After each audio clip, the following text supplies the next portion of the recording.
D'un point de vue strictement canonique, Dieu n'a pas créé l'homme pour que l'homme le tourne en dérision. Je pense qu'on ne peut pas rire de Dieu, le sujet est trop grave.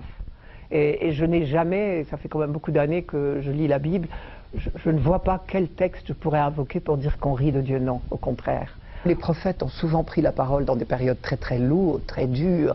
Le rire aurait peut-être pas été de bonne aloi. La rigolade en soi-même, chez l'homme, au niveau profane, elle fait partie des choses agréables qu'il est donné à l'homme de vivre.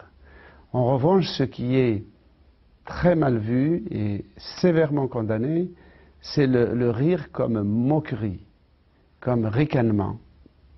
C'est le rire donc tel qu'il apparaît dans les textes sacrés.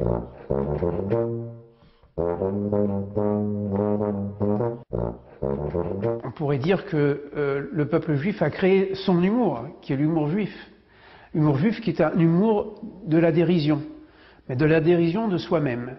Ce n'est pas un humour agressif qui se moque de l'autre, c'est plutôt un comique qui se moque de soi-même et qui souvent prend à partie Dieu pour rire avec Dieu, ou de Dieu même.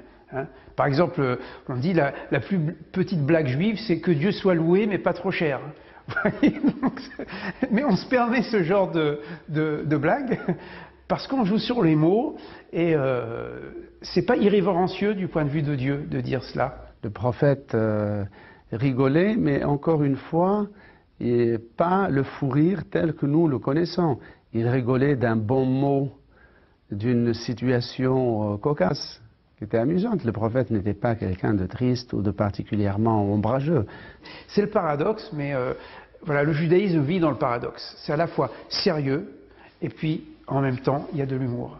Et s'il n'y a pas cette deuxième dimension qui s'associe à la première, alors soit on tombe, je dirais, dans un fanatisme religieux, parce que le fanatique, on pourrait le caractériser comme un homme qui n'a pas d'humour. Alors c'est très sérieux et c'est très dangereux. Et puis d'un autre côté, il ne faut pas basculer non plus que dans l'humour, parce qu'on tomberait à ce moment-là que dans le dérisoire, et rien ne serait sérieux. Je pense que ça, il y a autant d'humour chrétien que de chrétien, c'est-à-dire, je pense que si on lisait la Bible, on serait plus optimiste et donc plus plein d'humour. Il faut un optimisme foncier pour avoir de l'humour, non? Et je pense que ça, c'est une vertu qu'on pratiquerait plus volontiers si on lisait plus la Bible. Je ne suis pas sûre que je peux reprocher aux chrétiens de la lire trop.